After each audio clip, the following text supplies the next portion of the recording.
देखिए, विद्युत क्षेत्र रेखा और चुंबकीय क्षेत्र रेखाओं में हम अंतर कैसे करेंगे, है ना।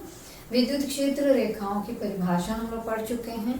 तो विद्युत क्षेत्र में स्वतंत्र एकांक धनावेश जिस काल्पनिक पथ पर गमन करता है उसको विद्युत क्षेत्र रेखा बोलते हैं। और चुंबकीय क्षेत्र में स्वतंत्र एकांक उत्तरी ध्रुव, है ना, यहाँ पर क्या है, ये एकांक धनावेश और यहाँ पर एकांक उत्तरी ध्रुव जिस पथ पर गमन करता उसको हम क्या बोलते हैं, चुंबकीय क्षेत्र रेखा। विद्युत क्षेत्र रेखाएं धनावेश से प्रारंभ होकर ऋणावेश पर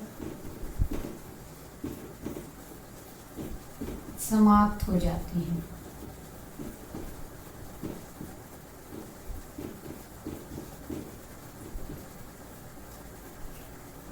इसमें चुंबकीय क्षेत्र रेखाएं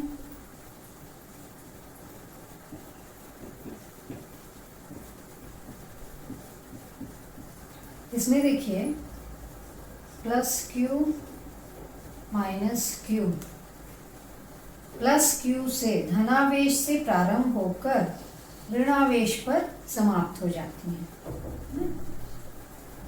धनावेश से प्रारंभ होती हैं, ऋणावेश पर समाप्त हो जाती हैं। ठीक है। और अगर मान लो अनंत की ओर जा रही हैं तो अनंत पर समाप्त हो जाती हैं, या अनंत से आ रही हैं। ठीक है। अब इसमें देखिए एन ध्रुव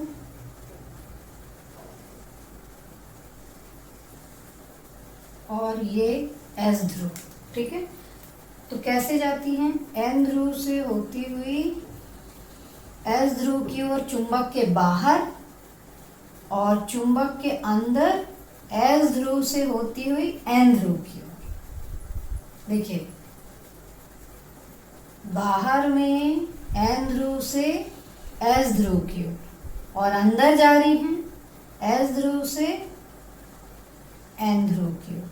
तो ऐसे देखिए ये क्या हो गया, एक बंद वक्र बन गया, है ना। एन ध्रुव से हमेशा तीर का निशान ऐसे बनाना है, कहाँ की ओर, एस ध्रुव की ओर, और अंदर में क्या रहेगा, एस से एन की ओर। तो इसमें देखिए ये यहाँ से निकल के यहाँ समाप्त हो गई है, और ये एक बंद वक्र बना रही है, ये समाप्त नहीं होती है। ये क्षेत्र रेखाएं चालक के अंदर विद्यमान नहीं होती हैं। ये क्षेत्र रेखाएं चुंबक के अंदर भी विद्यमान रहती हैं। चौथा क्या होगा, ये खुला वक्र बनाती है। जैसे हम लोग देखे हैं बंद वक्र मतलब क्या, जहाँ से शुरू हो रहा वहाँ खत्म हो जाना चाहिए। तो ये यहाँ से शुरू हो रहा है लेकिन यहाँ खत्म हो रहा है, तो ये कैसा वक्र बनाती है, खुला वक्र बनाती हैं। और ये बंद वक्र बनाती हैं, एन ध्रुव से प्रारंभ होती हैं और एन ध्रुव पर समाप्त हो जाती हैं। ठीक है। पहला देखिए अंतर, वैद्युत द्विध्रुव के किसी आवेश Q, मान लो कोई भी एक आवेश ले लेंगे, और उनके बीच की दूरी 2a है, उनका अगर गुणा कर दें, किस किस का गुणा, दोनों में से कोई भी एक आवेश ले लेंगे और उनके बीच की दूरी को गुणा कर देंगे, तो हमें क्या प्राप्त हो जाएगा, वैद्युत द्विध्रुव आघूर्ण। चुंबकीय द्विध्रुव आघूर्ण कैसे प्राप्त होगा, दोनों में से कोई भी एक ध्रुव प्राबल्य, दोनों समान होता है ध्रुव प्राबल्य, है ना। m गुणित 2l, दोनों के बीच की दूरी मतलब चुंबक की प्रभावी लंबाई, उसके गुणनफल को हम क्या बोलते हैं, चुंबकीय द्विध्रुव आघूर्ण। इसको किससे प्रदर्शित करते हैं, स्मॉल p से, इसको कैपिटल M से प्रदर्शित करते हैं। सूत्र क्या है, जैसे ये परिभाषा से बना है, Q गुणित 2a, और इसमें सूत्र क्या हो जाएगा, M गुणित 2l, ध्रुव प्राबल्य और चुंबक की प्रभावी लंबाई। इसका SI मात्रक है कूलम मीटर। देखिए ये जो है ये Q यानी आवेश का मात्रक कूलम होता है, और A दूरी है, ये भी है ना, हाफ है, ये आधी दूरी है, फिर भी दूरी है, तो ये मीटर, तो कूलम मीटर इसका SI मात्रक। इसमें देखिए ध्रुव प्राबल्य का जो मात्रक है वो मैं बताई थी आप लोगों को पहले, एम्पियर मीटर, और ये भी दूरी है, एक और मीटर आ गया, तो एम्पियर और 2 मीटर है, तो एम्पियर मीटर स्क्वायर इसका एसआई मात्रक। अब 5वां सबसे इंपॉर्टेंट पॉइंट है ये, इसकी दिशा जो होती है -q से +q की ओर होती है, ये सबसे इंपॉर्टेंट पॉइंट है, -q से +q की ओर होती है। ये क्या है, स्मॉल p की दिशा बता रहे हैं, ठीक है। इसमें क्या हो जाएगा, दक्षिणी ध्रुव से उत्तरी ध्रुव की ओर होती है, इसकी दिशा कैसी होती है, दक्षिणी ध्रुव से उत्तरी ध्रुव की ओर होती है। देखिए जो रोल इसमें विद्युत क्षेत्र में +q आवेश का होता है वही रोल जो है उत्तरी ध्रुव का होता है, और जो रोल -q आवेश का होता है विद्युत क्षेत्र में वही रोल दक्षिणी ध्रुव का होता है चुंबकीय क्षेत्र में। तो इसकी दिशा जब ऋणावेश से धनावेश की ओर होती है, 5वां पॉइंट ये है, और इसमें 5वां पॉइंट क्या हो जाएगा, इसकी दिशा दक्षिणी ध्रुव से उत्तरी ध्रुव की ओर होती है। और लास्ट में आप चाहे तो इनके विमीय सूत्र लिख सकते हैं, ये है m0LTA और इसका है m0L2 T0A।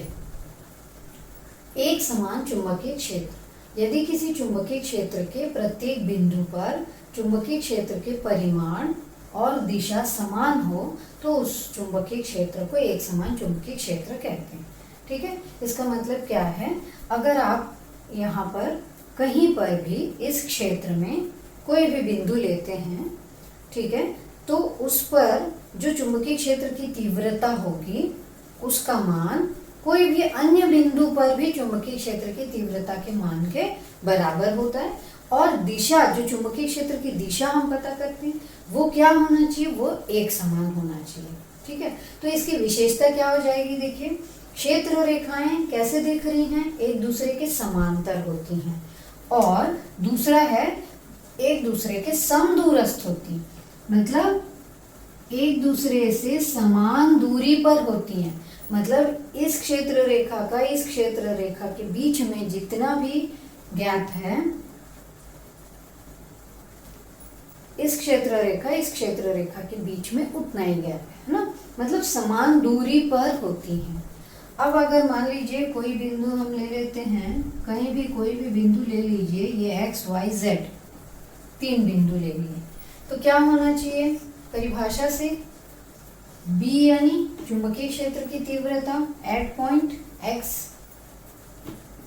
B at point y, और Z पर चुंबकीय क्षेत्र की तीव्रता के समान होना चाहिए। तो इसी में देख लेते हैं कि असमान चुंबकीय क्षेत्र क्या होगा, तो इसका विपरीत होगा, वो क्या होना चाहिए, रेखाएं जो हैं समांतर नहीं है, ठीक है।